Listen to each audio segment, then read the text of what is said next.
Carlos Yulo maaaring kasuhan ayon sa isang kilalang abogado. Yan po yung ating tatalakayin, bibigyan ng komento, reaksyon, opinyon. Pero bago po yan, nais ko lang po kayong pasalamatan sa inyong walang sawang suporta at pagtangkilik po dito sa ating channel. Muli po ako inyong lingkod, Tagapanood TV. Isang mabiyaya at masaganang araw po sa ating lahat.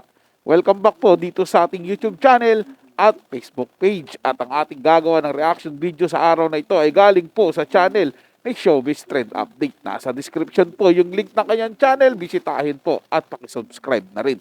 Kaya naman wag na natin patagalin to. Simulan na po natin ang ating reaction video sa araw na to, mga tagapanood. Let's do this! Welcome back sa aking channel. Kilalang abogado nagbigay ng babala kay Carlos Yulo na pwede siyang kasuhan at makulong dahil nakasaad sa batas na obligado ka na tulungan ng iyong magulang. Panuurin at pakinggan ang buong detalye.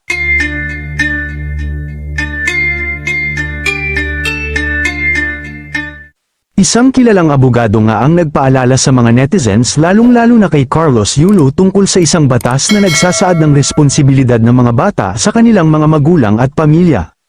Sa kanyang tweet, sinabi ni Attorney Mel Santamaria at pinaalalahanan ang kanyang mga tagasunod na malinaw na ipinakita ng Article 195 ng Family Code na ang pagtulong sa mga magulang ay isang obligasyon para sa mga anak. Nilinaw ng abogado na hindi lahat ay kinakailangang tumulong sa kanilang mga kamag-anak, kundi sa mga nangangailangan lamang, lalo na kung sobrang hirap sa buhay. Paliwanag niya, magkano po ang halaga ng suporta sa magulang? Ang amount ng support ay ayon sa pangangailangan ng susuportahan at sa kakayahan ng nagsusuporta. Binabalanse ang dalawang yan, hindi po layo ng support ang payamanin ng sinusuportahan, kundi tulungan ng naayon sa kakayahan. Pagpapaliwanag pa ng abogado, halimbawa may resources na 10 million pesos ang anak, hindi naman 1 million bawat buwan ang ibibigay sa magulang, ayon lamang sa tamang need ng parents na makakapagdulot na maayos na pamumuhay. Tandaan ang elements, need of the recipient and the capacity of the giver. If one is absent, no support is required. Ibinahagi rin ng abogado ang kanyang saloobin sa pagtulong sa kanyang mga magulang, na sinabing tutulungan pa rin niya sila anuman ang kanilang mga pangangailangan. Aniya, if my mother is in need of help and support, I will give that support kahit ano pa ang past namin, good or bad, sa abot ng aking makakaya at ayon sa kanyang pangangailangan, iyan lang po ang akin. Sinabi ni Attorney Mel Santamaria na maaaring makasuhan si Carlos Yulo dahil sa ginawa niyang pagtalikod sa kanyang magulang. Bukod dito, pwede din siyang makasuhan dahil sa pagbibintang niyo dito na magnanakaw. Samantala, ipinost ito ng attorney sa kanyang Twitter account sa gitna ng mainit na talakayan sa alitan sa pagitan ng two-time Olympic gold medalist na si Carlos Yulo at ng kanyang ina na si Angelica Yulo. Sinabi niya rin na walang maidudulot at maitutulong ang pangingialam ng hindi kapamilya sa problema ng pamilya, kundi mas lalo lang itong makakapagdulot ng problema at makakasagabal sa pagsasaayos ng pamilya. Kayo mga ka-showbiz, anong masasabi niyo sa ating showbiz topic ngayon? Kung may opinion kayo ay magkomento lang kayo sa aking comment section. At syempre, kung bago pa lang kayo sa aking channel ay mag-subscribe na kayo para lagi kayong updated sa mga showbiz trends na ina-upload ko. Maraming salamat po. Sobrang tama po yung abogado ron, mga tagapanood, no? Kasi syempre, hindi lang naman po yung anak, obligasyon ng magulang na suportahan yung anak. May obligasyon din po yung mga anak na suportahan din po yung magulang na naaayon po dun sa kakayahan ng pagsuporta. Nangyayari po kasi, mga tagapanood, hindi na nga sinuportahan ni Carlos Yulo yung kanyang magulang, pinagbintangan pa pong magnanakaw. Another kaso din po yun. Paninirang puri po yun. Masakla pa yun. Galing pa po yun sa anak mo. Hindi po ba? Napakasakit po nun, mga tagapanood. At tama rin po yung abogado. Hindi po maaayos yung isang gulo ng isang pamilya kung may ibang tao pong nakikialam. At sino po ba yung ibang tao na yan? Yan po si Chloe San Jose, mga tagapanood.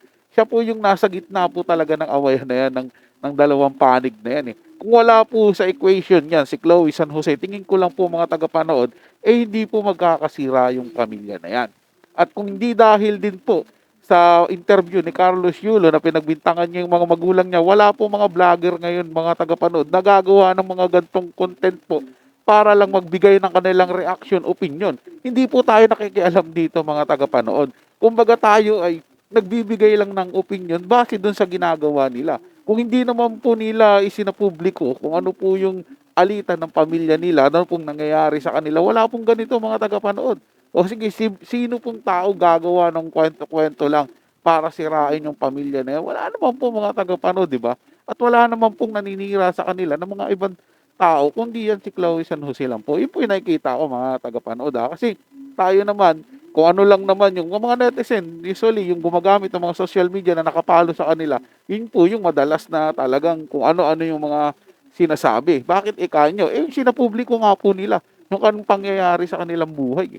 Kung tinahimik po nila yon, kung hindi po nila ginawa yung ganun mga tagapanood at nag-usap lang po sila ng tahimik, wala pong ganyan. Wala pong paglabas ng kung ano-ano mga baho na itinatago po nila sa kanilang mga sarili, di ba? Happy po sana sila. Dapat ako talaga naniniwala mga tagapanood na kapag wala sa equation si Chloe San Jose, ang pamilyang Yulo napakaganda po. So yun lang po mga tagapanood, no? Nagustuhan nyo po yung ating talakayan sa araw na to. At kung kayo bago lang po na napadaan dito sa ating channel, huwag nyo po sana kalimutan na mag-subscribe. Hit nyo na rin po notification bell para lagi po kayong updated sa mga bago pang video na ating ilalabas. Share, like, and comment din po kayo mga tagapanood, ating nang babasahin at pupusuan. So hanggang sa muli po, ito yung Tagapanood TV. Komento at opinion lamang, wala pong personalan. Paalam po at mabuhay po kayong lahat.